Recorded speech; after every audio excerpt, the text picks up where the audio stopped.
Welcome to Alex and Annie, the real women of vacation rentals.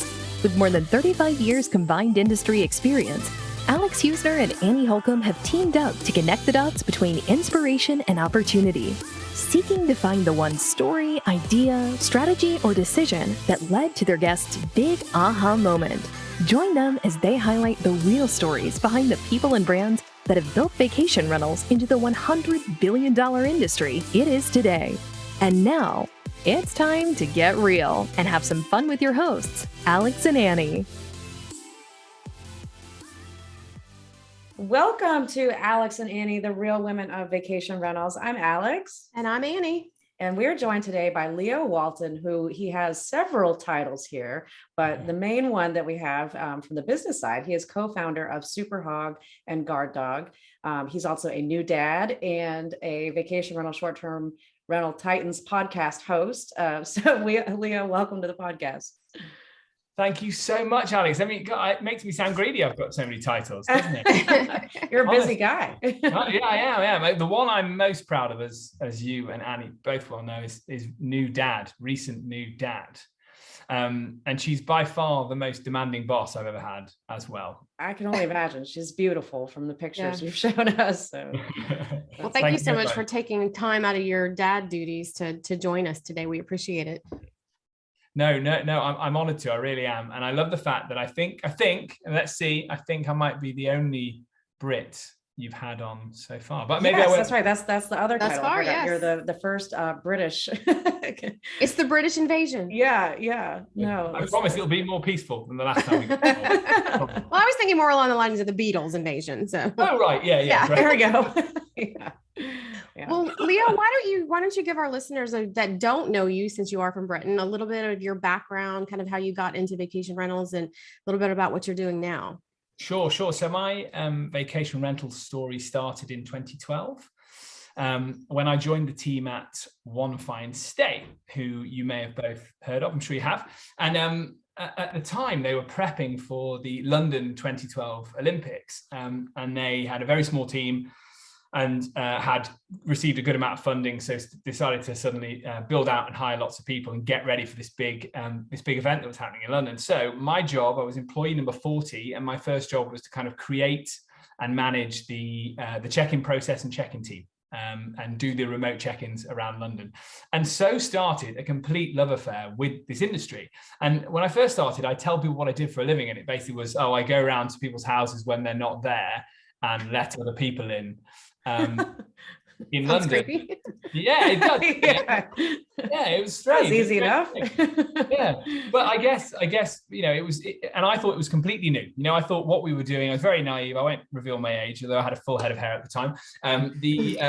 I thought what we were doing was completely unique. And then it only when I've been in the industry longer and I moved onto the commercial team and I ended up running the supply function in Europe for One Fine Stay before moving on, did I realize that, the vacation rental industry goes back years. It goes back years and years and years. It predates the internet. Obviously, what we were doing was tech-enabled home sharing in a city center, which I suppose was slightly newer. But this idea of villas and vacation rental properties by the sea and in the countryside is nothing new. And I absolutely loved it. Very quickly, as I say, I moved on from the check-in sort of job onto the commercial function and stayed with the business, even past the acquisition by Accor Hotel Group, and spent a lot of time going back and forth to Paris, trying to help consolidate a three-way merger between a couple of other businesses and One Fine Stay. Wow. So One Fine Stay, they had up to, what was it, about 2,600 units at the time that they sold to Accor? Yeah, it was up at that level, and it was probably around then when I stepped away. Primarily, the initial growth happened in urban areas, and again, it was part of this sort of. It almost predates cities having regulation around what to do with vacation rentals. So, New York was a really important market, and then obviously New York completely disappeared when the regulation went in the wrong direction. And a fascinating thing to be involved in. And I definitely got my kind of drive and my ambition from being there, because I could see that this was a relatively new space when it comes to sort of using technology to find guests and manage guests. And I kind of cut my teeth and worked out what the shortcomings with the whole guest experience were and what the problem points were for One Fine Stay, and was able to take that on to Superhog when I joined up again with Humphrey Bowles, one of the co-founders who I'd worked with at One Fine Stay. So that's kind of been our, default from the start, is how can we help solve problems for vacation rental operators and individual hosts, because that was the seat we were sat in. We were trying to grow this business, and we were trying to convince owners to hand over the keys to their very expensive London houses to us. Believe it or not, we managed to convince them to hand over the keys, a fair amount. And and then we teamed up with a guy called Andrew Bolt, or Humphrey and Andrew, should I say, teamed up with one another to first create Guardhog, which is the insurance arm of what we do. And then that later became Superhog, which I was involved in the founding of, which ties in the guest screening, the ID verification, all the stuff that I'm sure we'll go on to talk about in a bit more detail with the insurance piece. So you had Humphrey and myself, who had this vacation rental experience, and Andrew with all this insurance experience, and we came together to create the product as you see it today. Mhm. So this was born out of experience with the owners in terms of the challenges that you saw working with them and working with guests. That was kind of the jumping off point for Superhog and Guardhog. Definitely, yeah. And I think if you speak to, you two know this as well as anyone, you're so well connected in the industry. Lots of the products and services out there were first created by property management people, and they found a need within what they were doing. And I think I would say, an element of Superhog is built out of that experience of doing the property management, and obviously seeing an industry explode to the point where it was no longer that you put an article in a magazine about how good your vacation rental was in Spain and waited for the phone to ring. It's like, it's live on numerous channels all the time. So, you've got guests booking at scale all the time. How do you deal with the challenges that brings? Yeah, that's interesting. And it seems like most of the technology that's been built around security in exactly what you do has been built overseas. It's very much a European type of product. And I think it's used more, or has been used more in the earlier years than it has been in our markets here in the States, at least. And I'm sure part of that comes from, more of the urban portfolio that you had at One Fine Stay and other companies that are still over there now. But did One Fine Stay have traditional tourist type vacation locations as well, or were they all urban? So One Fine Stay was built on its urban inventory, but what Accor did was they merged it with a villa company that was owned by a lovely chap called Bobby Gibson, who you guys might know. They merged with his business, and that brought the villa inventory along with it. And again, then those challenges came in because you were trying to consolidate this urban, concerned about the neighbor, concerned about noise, concerned about regulation, to villa, which was just all about take the booking, yeah. Move on to the next one. So that's how One Fine Stay got its villa inventory, but it didn't go out and procure it in the traditional way. Yeah, gotcha. Yeah, I think obviously Airbnb, the rise of that has made a massive difference on that business and continued what you guys do now. That the guests that are coming to us, a lot of them are new to vacation rentals. And I think that's a lot of the trust issue that, quite frankly, for our business in North Myrtle Beach, we don't have as much of an issue or need for that. We just don't run into those security type issues quite as much as it seems that, other markets do. But yeah, and I guess this is newer to me. I've not been working with American customers I have probably for the last 2 years since COVID. But yeah, certainly I get that impression when I speak to vacation rental operators in, say, somewhere like Florida. Yeah, they have very different concerns to London vacation rental.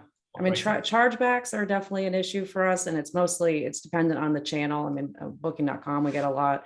Airbnb, we get some too, but it's, it's the guests that are coming from these newer channels that are newer into the product that seems to be where there is more of an issue, but also based on, where the company is and where the inventory is. It's interesting, those dynamics, how much they come into play. 100%. And I'd say we try and answer 3 questions simultaneously, which is, who is this guest? And what are they doing? What do they want to do at the property? And what happens if they do something wrong at the property? Right. Yeah. And that could be, okay, I'm going to have a raging party in New York on New Year's Eve, which is kind of what people think of as like, the kind of dictionary definition of what might happen in a property is a raging party with teenagers, and that's only part of it. And if you use a product like ours, then that should virtually never happen. But we're also very much dealing with chargebacks. We provide a financial guarantee against chargebacks because that is something that has grown since COVID. So since the hotels have closed down, a lot of hotels closed down at that time. More people came into the industry. These things started to be attempted because it's more well known. It's obviously what happens when products become better known. And what we've noticed is that generally speaking, and not exclusively, but generally speaking, people will, and it kind of matches what you were saying, Alex, people will attempt to make a chargeback more frequently on a bigger platform, because they feel like they've got deeper pockets, or they're more likely to get a favorable result from a larger platform. But still, with our screening technology, the first thing we would do is we would take that to the credit card company and usually be able to sort it out there, and then by showing the biometric facial recognition and the ID match that we've done. But if we can't, we will reimburse the property manager for the booking value or any damage they've caused with a credit card that they then did a chargeback on. And again, obviously, we also provide a $5 million guarantee against wider guest damage too. So that's kind of, and again, each market has its different quirks, but there's something in there probably for everybody in terms of what you might be worried about. And I guess with our urban guys, it's often, hey, can you just stop these parties from happening? And that's kind of when we feel most happy about what we do, is that we think the biggest thing that Superhog does is it's a deterrent, because with protection, prevention is better than cure, isn't it? But then obviously you have to have something in place in case the worst happens.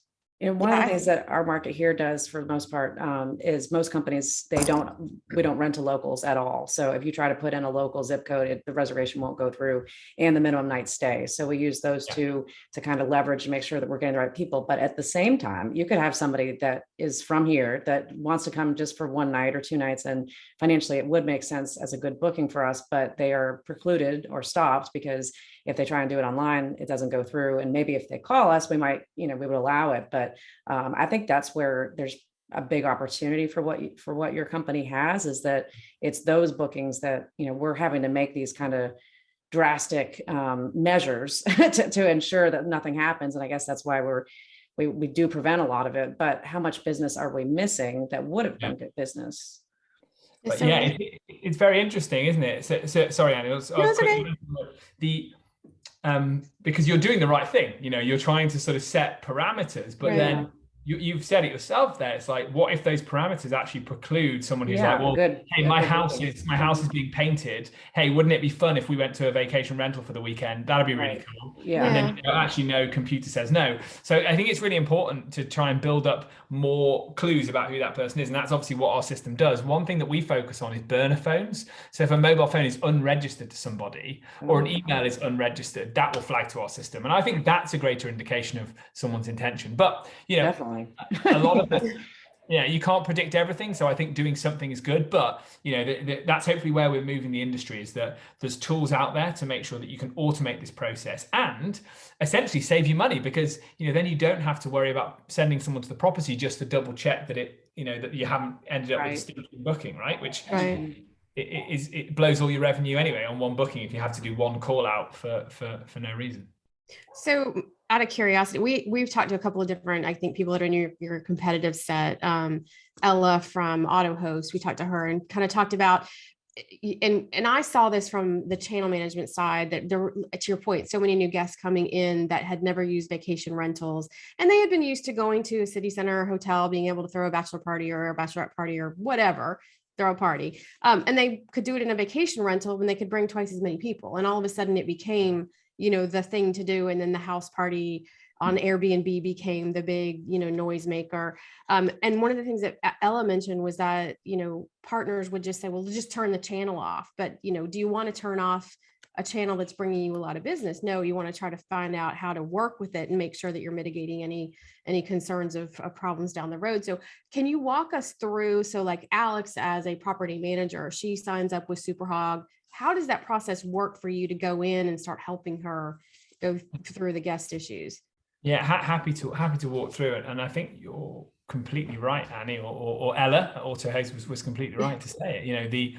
Why turn off a whole channel when 99.9% of your guests are not coming with that intention, and the ones that are will, in the most part, be put off by the fact that you're using a screening provider in the first place, right? So I'm sure there's the problem rolls down the hill, right? So if you can make note of the fact that you're working with a screening provider, that's half the battle, because then they'll go and book somewhere else that looks really easy to book. And they're always the criminal, the premeditated damage, the really severe damage, not the chargebacks and I got a bit drunk and I spilt red wine, but the people who are deliberately coming to have an organized party, they will just book. They will look for the easiest route to book, which is why often it ends up being on a big platform where there's no deposit ask and there's very little information, and it feels very anonymous to them.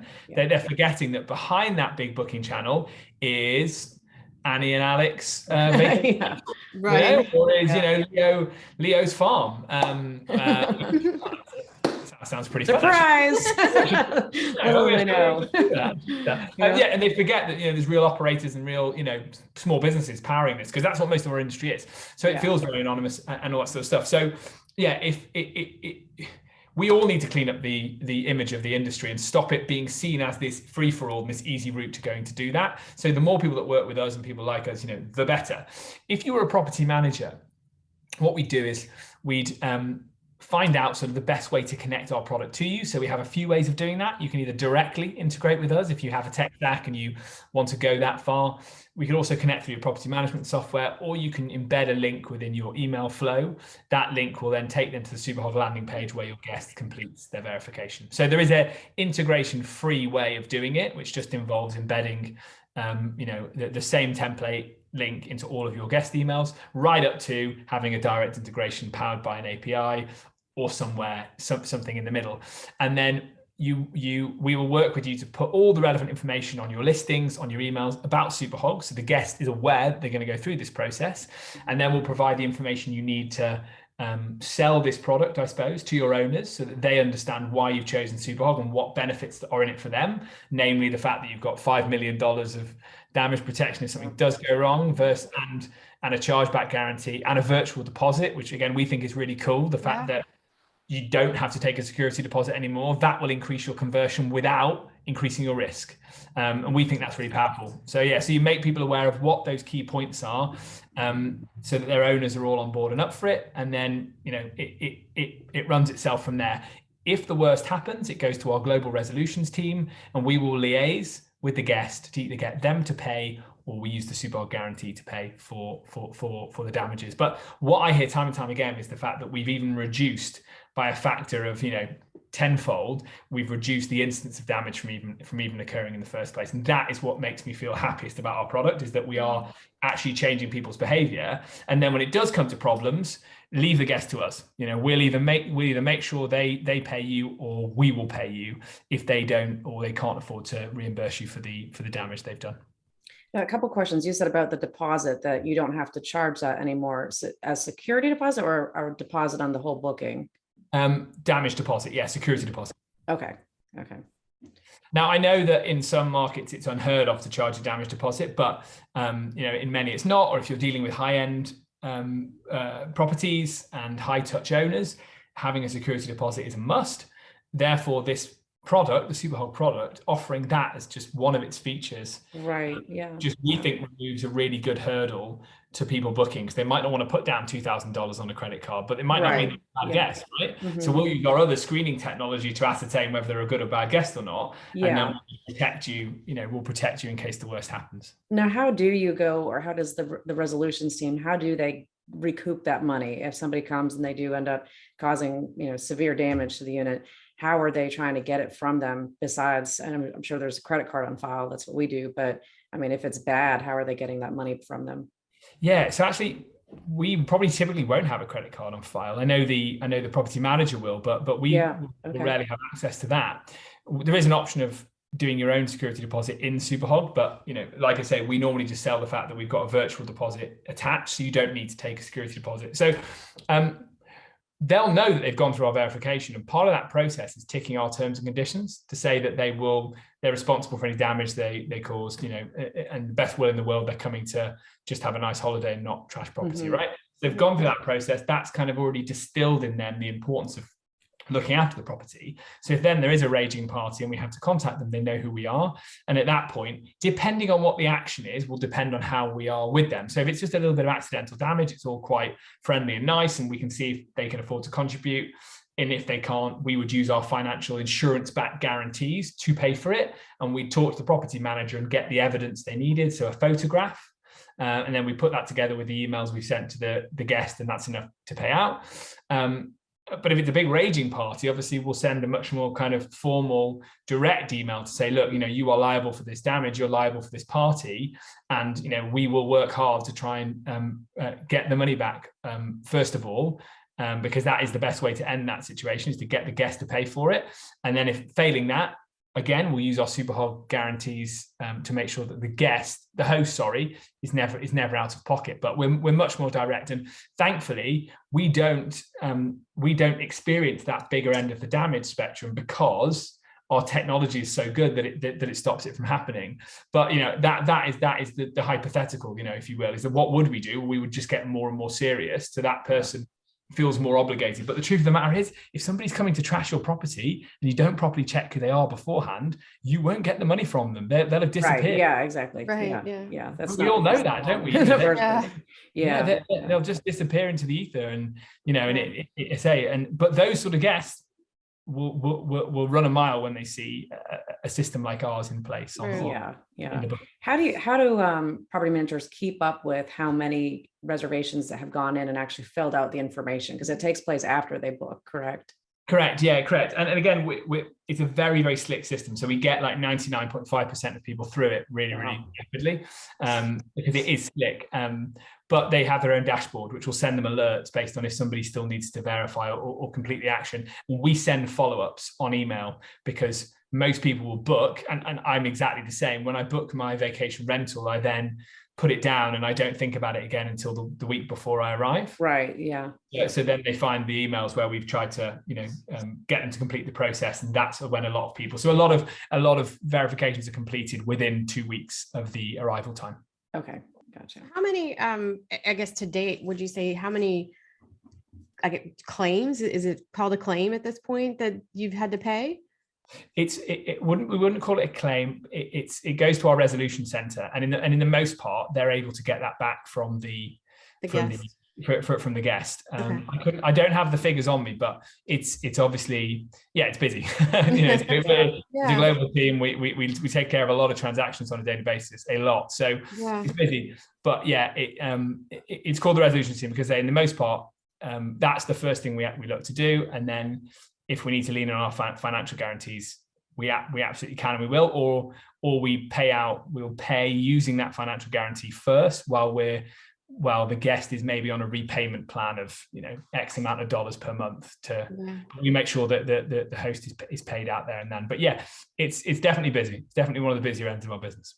Where do you see the future of this going? I mean, do you see it that it's going to be Superhog and companies like yours that are going to continue to make these direct relationships with property managers, or are the OTAs going to take that responsibility and offer it for all the bookings as part of the services that they have? I think it depends on the OTA. So I think we already have things lined up with OTA partners.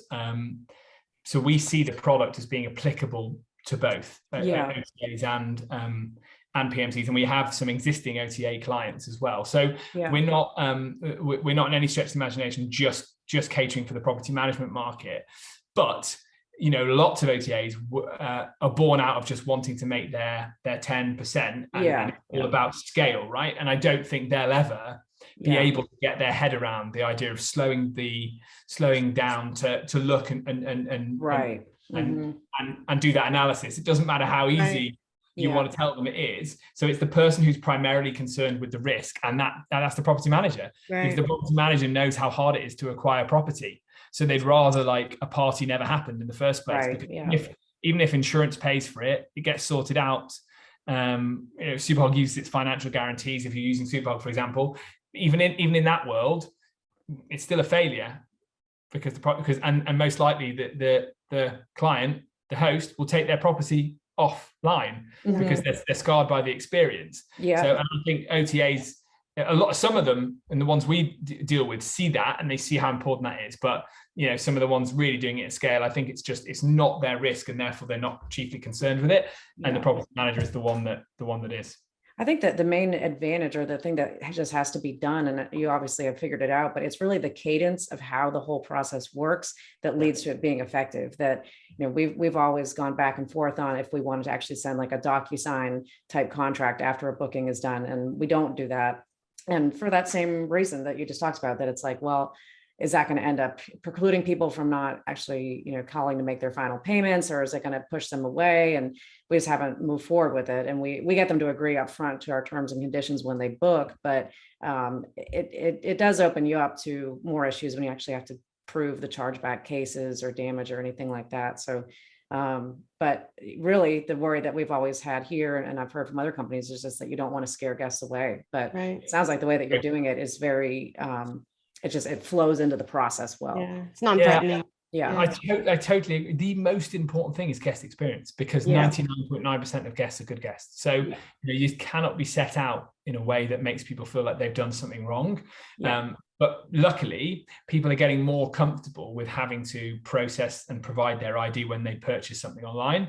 I rented a car the other day, and I was walking over to unlock it, and I realized I had to quickly go and do my facial recognition thing. And, I did it, and 90 seconds later, I was in the car. And I didn't even think about it. I was just like, oh, I need to do this. And, I did it. So the world is moving. The world is moving in that direction, to the point where I think that, it's important that it's seen as a positive thing. And, so guest experience is we think is front and center to what we do, because it also shows how professional the property management company is, and how professional OTA is, because they can then look who Superhog are, and they go, oh, well, they're a trust and safety business. Brilliant. They're protecting the space. Okay. They're independently, verifying this business, as well as this business is independently verifying me. So it definitely works both ways in that respect. And I think, once people try it and see how receptive guests are to it, then that kind of those objections kind of blow away. And that's the other important part of it as well, is that we said this about the terms and conditions, that they're just a very quick tick box within the system.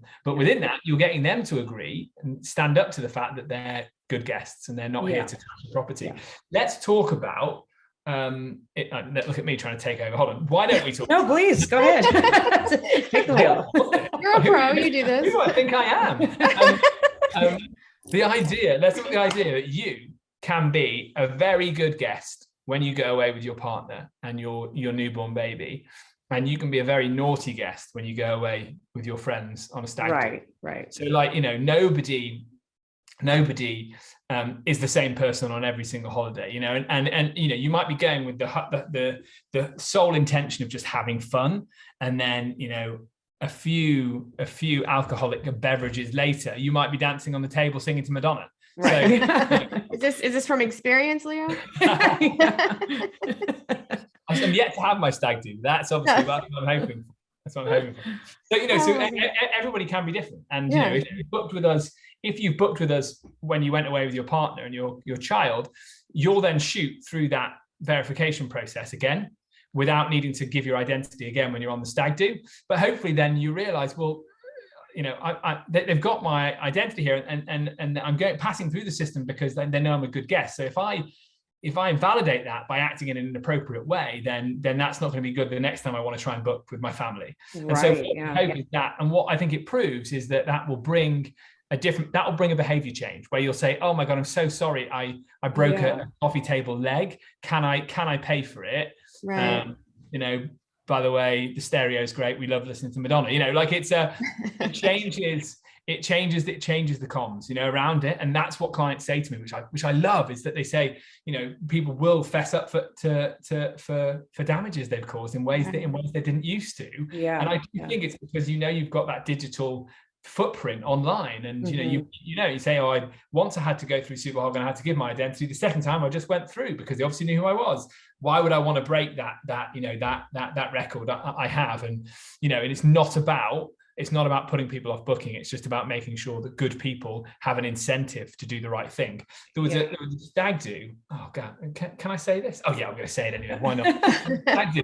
And I didn't go on it because my daughter was sort of very close to being born. and my friends were on it, and they went to, I won't say where they went.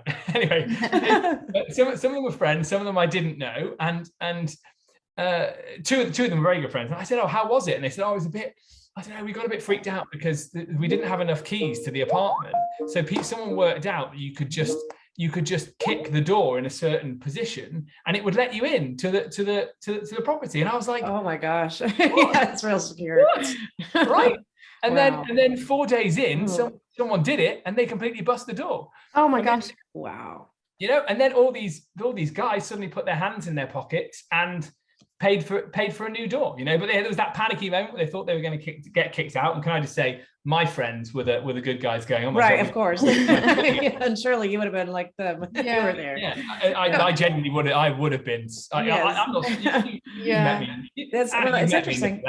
You know how puny I am. I couldn't kick down. You would have been on the cover of the Daily Mail, Superhog, CFO. Yeah, exactly. Singing to Madonna. So actually that led me, I was like, that was going to lead me to a question I was going to ask at the end, but since we're on this topic, so people dancing on tables, singing to Madonna, what is the craziest like issue that you have encountered since you've been doing this?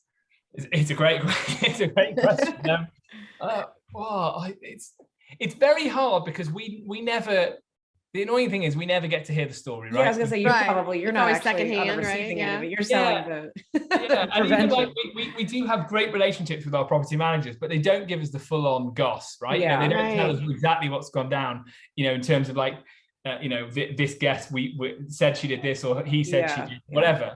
But, you know, we found things like stilettos in oven doors, you know, stilettos that have pierced the door of the oven and just been left there. So I don't know who sort of hopped home from a party with one stiletto.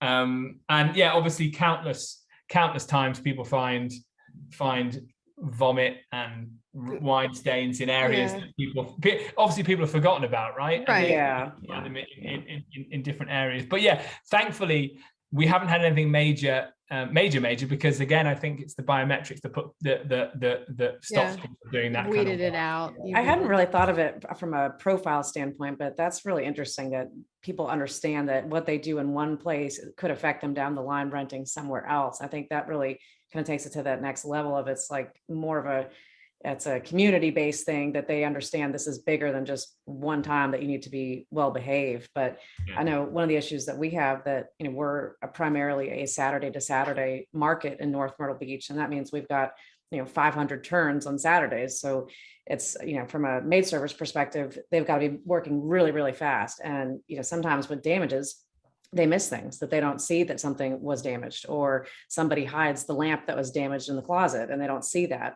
But I feel like with what you're describing, somebody would be more apt to say, listen, I broke this lamp, because they don't want to be dinged later on down the line. So I think having that accountability for it makes a lot of sense. Yeah, totally. You're just giving good people. And let's remember, the vast majority of people are good people, good sort of innocent Madonna fans. You're giving them the chance to do the right thing. And also, what the really exciting thing is that we're connecting what's already a really interconnected industry, by the way. And I love the fact that here I sit in London and here you guys sit in the US and we're able to do this, but and do it all on video call. But we're connecting property managers in Brazil with property managers in London, with property managers in New York City and Sydney, because they're all the guests are going through that same screening technology. So you're getting the benefit of everybody else's learning, around the industry in a really compliant, GDPR compliant, safe way of just knowing that, hey, if Superhog tell me not to take this booking,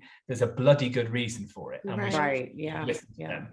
And actually, we will make sure bookings can happen if it's at all possible. And we'll only tell someone to cancel a booking if we really don't think that the guest is safe. So I feel like you guys are kind of like the Interpol of vacation rentals. Hey, I like that. Yeah.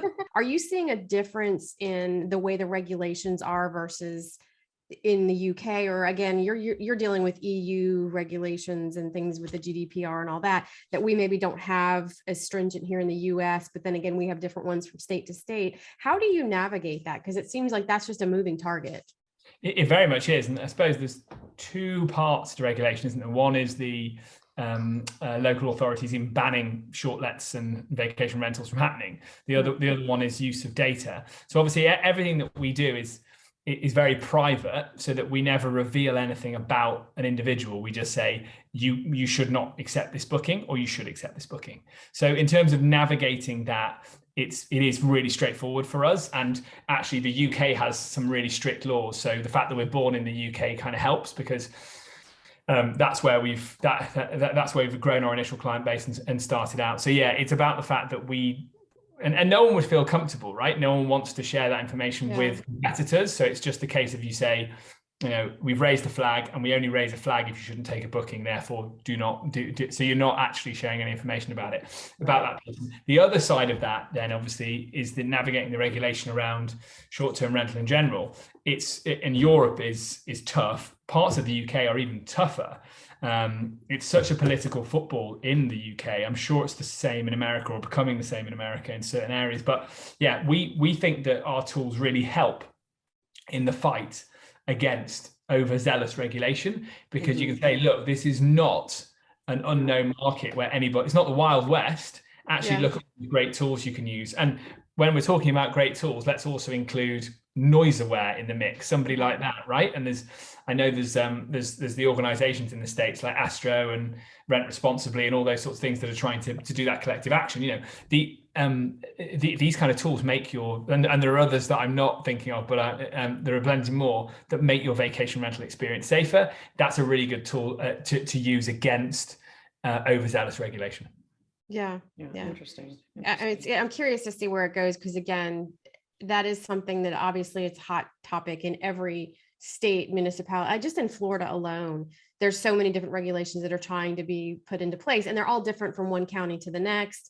And some of them are trying to ban things and some of them aren't. So I think it speaks to a really big opportunity for you guys as Superhog to come in there and say, like, wait a minute, let's just step back, and here's how we can work with the municipalities and the managers to keep from having to put these overzealous regulations in place. Yeah, and that is the better way to approach it. I think I know in North Myrtle Beach, we had a fight against city council about a year ago that to prevent these parties and parking issues and stuff like that and noise, they wanted to make a law that you had to be able to respond to a problem at your vacation rental unit within like 30 minutes in order to be able to rent that as a short-term rental, which we'd be probably fine with that, because as a large property management company, we can certainly handle that. And that makes it harder for individual owners to do that. But ultimately that's not something that can be enforced, right? But the premise of why they were doing that is also to solve the same thing that you guys are doing, but from a more logical point of view. So it's, Annie and I have talked about this on a few other episodes and with some other guests about the destination marketing side, which not on the marketing necessarily, but the efforts that these DMOs are putting in to work with the local city councils and legislators. It goes across the aisle, and I think it's important to have these discussions and for them to know there are options like a Superhog that, you should be included in those types of events and conferences and discussions, this is a way to help your city council and your town to be able to regulate short-term rentals, but also make it so that it is still a fair business climate. Yeah, I completely agree. It seems like because there is no joined up thinking between local organizations and how they approach it, that a lot of the same mistakes at the council level are just being repeated in different areas. There's no problem solving there. So Annie, I think we should continue, going down that path as a discussion, because I think that's where, reaching across the aisle here really does make sense. And if we can, connect the dots there, I think there's a lot of benefit for everybody. Yeah, it's very relevant and timely, and I think it's not going to go anywhere anytime soon. Definitely a hot topic. But Leo, we're kind of getting towards the end here, and so we like to wrap it up and have a little fun. I know we can. So I've actually we'll have you back again. This will be your only appearance. We're gonna do an episode called The Dish with Leo, and you're gonna come with all of the really cool stories. You're just gonna collect them all, and we're gonna talk them through. Go back to the research, bring them back. Find out who the people are that are dancing on the table to Madonna. But we really appreciate you coming in. And I actually wanted to ask you, because the way I met you was you asked me to be on your podcast, The Titans. And Yeah. I wanted to know how that came to be, because again, had it not been for you, I wouldn't have been comfortable doing what Alex and I are doing right now. Oh, that's great. So I really appreciate it. That's amazing. Thank you. Wow, that's great. What you mean in the respect of, because you've being on it gave you the confidence? Is that what you mean? Sort of. It just never occurred to me that I could have a conversation, like just a casual conversation with somebody that you would record to listen to later and not overthink it. And again, I think you completely disarmed me and made me feel very comfortable that I thought I could do this. It's okay. So when Alex and I started entertaining it, I would think back to our conversation and how comfortable it was. And I think maybe that's just speaks to your personality. It is very disarming and casual, and I loved it. But I do put you in that category of someone that made me personally excited about what Alex and I decided to do. So I'm just curious again, like, how did Superhog Titans come to be? Because it is your company's podcast, so to speak, but how did you come to do this? Yeah, so it's a really good question. First of all, I love the fact that I've in some way inspired somebody who has such a deep understanding of the vacation rental industry, and that's because I really enjoyed that episode, because your, what would we call it, origin story, I suppose, vacation rental is just phenomenal. Thank you. Going back to the days of brochures and and looking at it and people not really understanding what it was, and you're a true trailblazer. And I think I guess the origins of the Titans was that the world stopped doing face-to-face conversations in February, March 2020, as we all know, and so we're all sat in our bedroom / offices, feeling a little bit, I suppose, lost, I guess, right. at a loss to how to approach it as entrepreneurs. And we've always been really focused on, so there's two things to me: hard work. Nothing replicates hard work. Annie, we've talked about this before, and I know you're also a true believer in that. It's like, walk the walk, go out there and work the tough job, go and do those things and achieve those things, and then you'll understand how to talk about them, right? The second part of it is also iterating your approach. If something is good and you strike gold, as we do from time to time as Superhog founders, then iterate it, improve it, and keep going, right? And that's what got us to where we are now, and the growth that we've had is because we're always improving upon where we are, improving upon our offering, tweaking things, moving forward. So I guess it was 2020 March was just such a shock to the system that it also gave us the headspace to try and do something different. And I realized that I was having incredibly interesting conversations with people across the world on Zoom every day. And we weren't directly trying to sell to each other because the world had stopped, but people were just checking in, talking about their products. And I kind of made it my mission that by the time the world got back to normal, everyone in the vacation industry was going to know who Superhog were, just through us all talking to as many different people as possible as we could.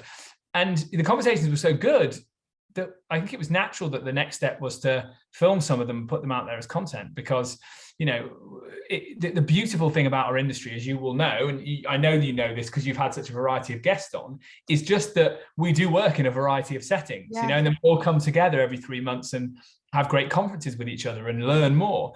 But there's all this amazing stuff going on around the globe, and if you get into a conversation with someone, and there's too many people to name, but people like Wimstay Alex is a great example. Like we live miles from one another, but we're kind of dealing with some of the same growth challenges and industry challenges. So we get on a call and we talk, and you can learn a lot from that person, and vice versa, hopefully. So it was just it wouldn't have happened if it wasn't for COVID, and now I can't imagine not doing it. Yeah, we talked about that. I think that COVID was the catalyst for so many really wonderful things, relationships, tweaking how you were handling those relationships. It made us all get outside our comfort zones so much more, probably rapidly than we ever would have, or if we ever would have. I probably never would have.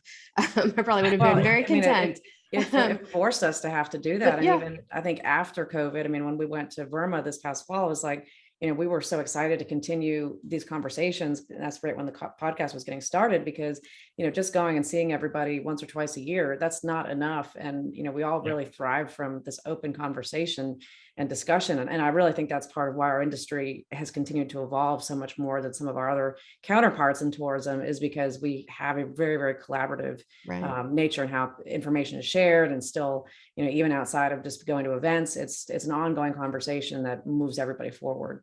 Yeah, I think that's right. And I think it's not a soundbite. It's so genuine true in our industry. Yeah. You collaborate. And I remember reading about, I can't quite remember, I want to say it was in a Malcolm Gladwell book, but I don't quote me on that, please, but about the whole Silicon Valley factor in the 90s, that developers would be drinking in the same coffee shops and getting their heads together and sort of cross-pollinating, moving between different companies and learning from each other. And that just helped this whole boom happen in general.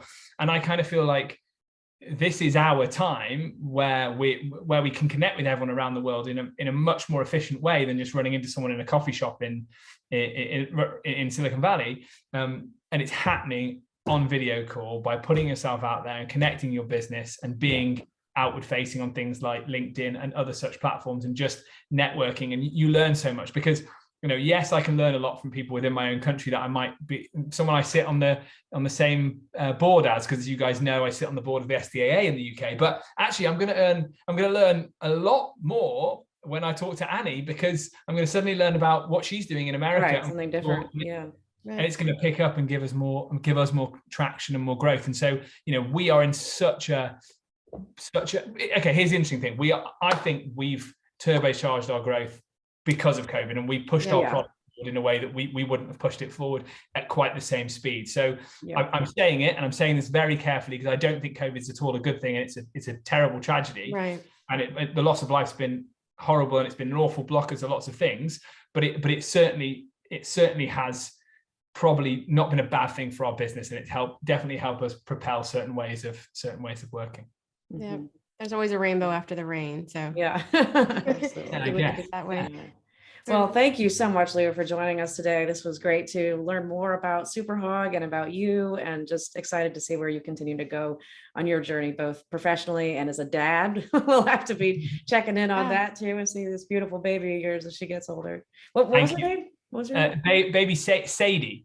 Sadie, yeah. And so my grandma's sister, my grandma was Irish, emigrated to your shores, and never came back, obviously, as no one ever did. She became a policewoman in New York, and then lived her whole life in the US. And when we was talking to my mum about this, Jasmine, my partner, thought it just sounded like a lovely name, so hence Sadie. So it is kind of a family name, although beautiful name. Kind of came out of nowhere, really. So but it's great. It's the best job in the world. She's a very demanding boss, and she keeps away, but it's great. Hopefully you can have me. She's only getting started. Yeah, she's only getting started. Sky's the limit. My gosh. Well, thanks again, Leo. Thank you again, Leo, and we will talk to you soon. Thank you, everybody, for tuning in, and we appreciate you listening. We'll talk to you next time.